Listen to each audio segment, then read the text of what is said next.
The Great Circus Mystery starring Mickey and Minnie. In the second game, you get to play as either Mickey or Minnie, or both with another player, since this game can be played on co-op mode.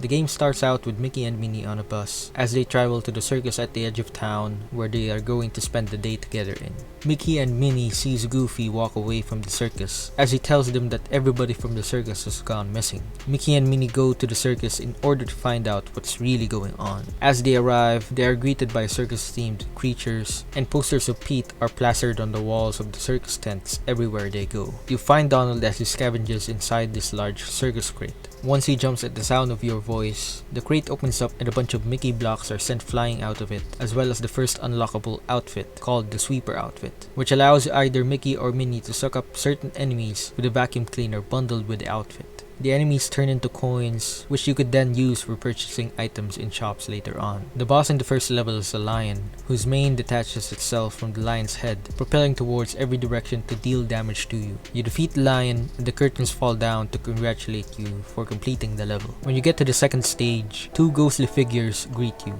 They say that Mickey's friends are at the other end of the jungle, and they give you the second unlockable outfit of the game, the Safari outfit, which allows Mickey or Minnie to latch onto branches, walls, and those floating Mickey circles that are just conveniently placed for game design purposes, and nothing else. The Safari outfit is definitely the most satisfying outfit to wear and use in the game, and it's much better than the climbing gear outfit you get in the first game. While the climbing gear outfit's hook feature requires you to press the Y button, the Safari outfit's main feature doesn't require you to do so. You just have to place Mickey in the right place and he'll instantly latch onto anything. The downside to the Safari outfit is that it doesn't let you grab onto enemies, even when you've jumped on them and made them dizzy and available for tossing against other incoming enemies.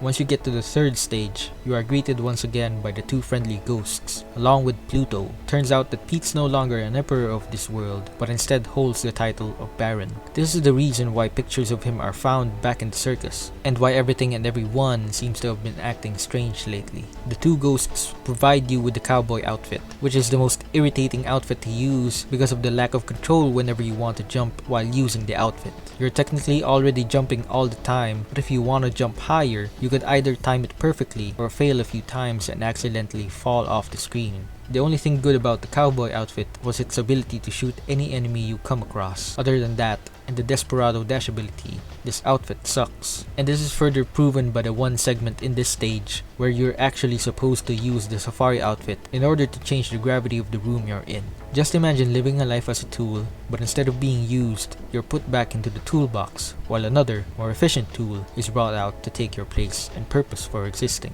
The fourth level of this game isn't all that interesting, except for the fact that the minor boss in this stage kind of feels like a ripoff from one of the bosses in the Mega Man X series. And the fact that the actual boss you fight against in this stage is a freaking dinosaur. Insane. Completely insane. This exact moment is the equivalent of the phrase jumping the shark. It's completely bonkers, and that's why I really enjoyed playing these games. They're willing to sacrifice rationality and throw logic out of the window to make a segment of the game feel so cohesive with the elements found within it. Of course there'd be a live dinosaur inside this cave. There are dinosaur bones seen in the walls and dinosaur bones acting as bridges that you need to cross. It's honestly amazing that I didn't expect the boss of this stage to be an actual brontosaurus. Absolutely freaking amazing. The fifth level is the quickest and least interesting of all the levels, so let's just skip this one and move on to the final stage. The final stage is Baron Pete's castle.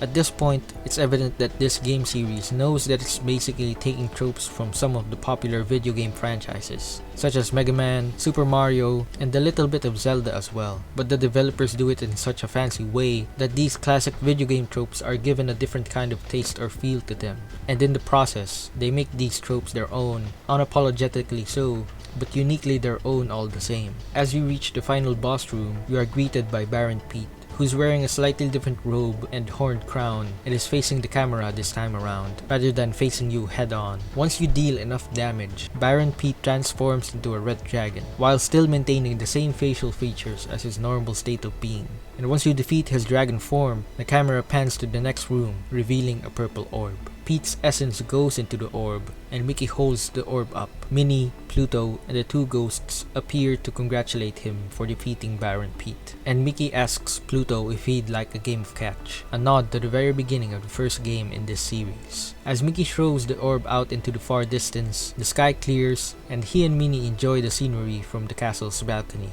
The background fades to black, and they are once again back into the bus they arrived in at the very beginning of the game. When this happened, I had wondered if it would be another attempt to pull a "it was all a dream" trick on us for the second time, but that's apparently not the case, since in the following scene, we are presented with a clear indication that the things that happened in the story of the game are actually real.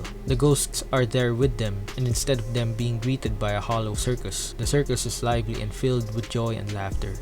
A proper ending to the game. But that ending only provides more questions to the ending of the first game, since it is clear that Pete actually holds malevolent power within him in this series. Are we to assume that he was also the reason for the events of the first game? Instead of the wise old sage, is he the one who's been pulling the strings all along? Is he the one that gave Mickey those dreams and has sent him on an infinite time loop? I'm mentioning this again now because in the beginning of the second game, Mickey tells Minnie that he's glad that he didn't oversleep this time around, which is a clear nod to the first game since he was basically asleep that whole time. Is it safe to assume that in between those two games, Mickey was able to find a way to escape the infinite time loop? If we're to assume this, then the events of the second game is a revenge plot of Pete to Mickey and his friends. To him, Mickey is not allowed to have any sort of fun in this world. There has to be a way to defeat this little mouse. But how? We enter the third and final game in this series.